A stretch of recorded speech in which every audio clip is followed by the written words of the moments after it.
Chart of Accounts setup. ProGold has a standard chart of accounts in the system if you choose to use it, or you can enter your own. Make sure you have a printout of your current chart of accounts in front of you, especially if you're planning on entering your own chart into ProGold. Look at your current chart of accounts to see if there are any changes that need to be made. Remember, this is a good time to make a change to how you are doing your office procedures, including your chart of accounts. In the Accounting tab, click on the Accounting icon. Across the top of the screen are different types of accounts in the chart of accounts.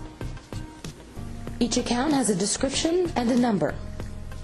The number is also referred to as a general ledger account number, and the general ledger is where you keep track of all your accounts. If you'll notice in our convention, assets all start with an account number of 1. So the 1000 series tells us it's an asset. Liabilities begin with a 2.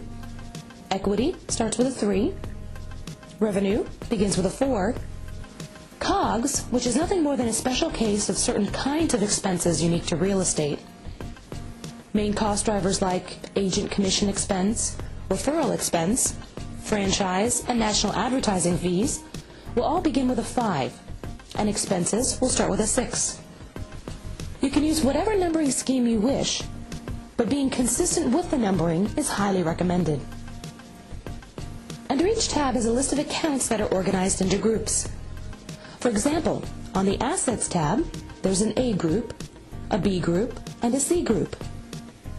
Similar types of accounts will be in the same group. Within each of these groups, they are displayed in sequence number. If you look at your current chart, you may have a type column that is generally the same thing as our group, and the group name in ProGold can be changed by typing in the name field. Under the Other group, you'll find escrow in there by itself because it is not the company's money, but yet you do have to track it on your financial statement. It is very important to keep an eye on that account and make sure things are correct. In the list of items, you'll see different accounts: petty cash, general checking, etc. Each bank account has its own cash account, and 1010 is most commonly used for your operating account. Assets are basically money that you are holding, or other assets like building or land. In essence, things that have value. The undeposited funds account is used for invoices and has a special purpose. When you receive a payment, it shows that you received money and are temporarily holding it until you actually deposit it to a bank account. Some accountants would call this a pass-through account. The next tab across the top is Liability, and these are accounts that show you owe something.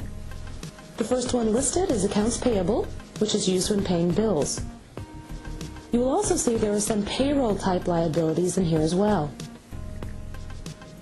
Group A is for current liabilities, like your accounts payable. Group B is for long-term liabilities, like notes payable. And Group C is for payroll. Every banking transaction that you make is going to post a debit and credit to one of these accounts. At this point, you just want to make sure that you have the right categories to be able to categorize your transactions. If you are unsure if you need an account, you can leave it for future use or delete it. If you do delete it, the account can always be added later. You can edit any kind of line item, whether it's the description, GL number, group number, or sequence. The one thing you cannot change is the account type. If it is already a revenue item, then you cannot change it to an expense item. You would have to delete the item from revenue and add a new one under expense. Sub-accounting is used for offices and divisions or departments. If you have multiple offices or add a new one in the future, you would want to track items by office so that you could review the different locations separately.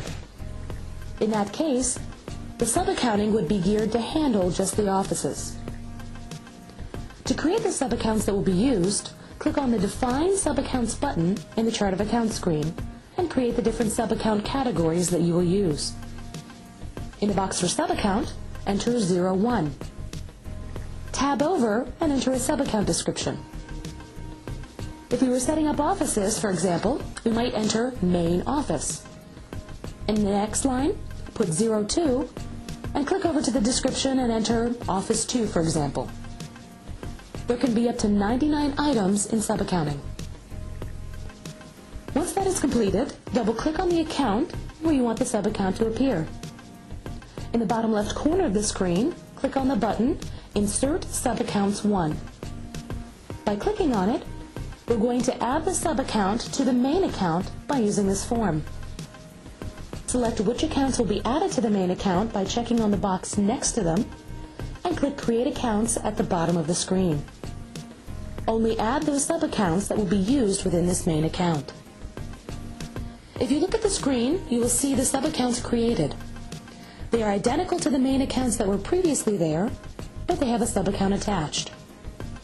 When you run an overall main report, every sub-account rolls up into the main, but when a sub-account report is run, only that sub-account will show. The sub-accounts that you create will be available for most line items. Check with your accountant for any legal accounting advice before you make any changes to your chart of accounts. They will also be able to aid you in what accounts you need or how they should be arranged.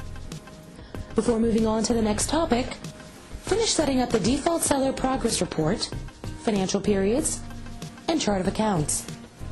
If you have any questions regarding this topic, contact Tarot Systems Enhancement HelpNet Center at support@tarotnetwork.com.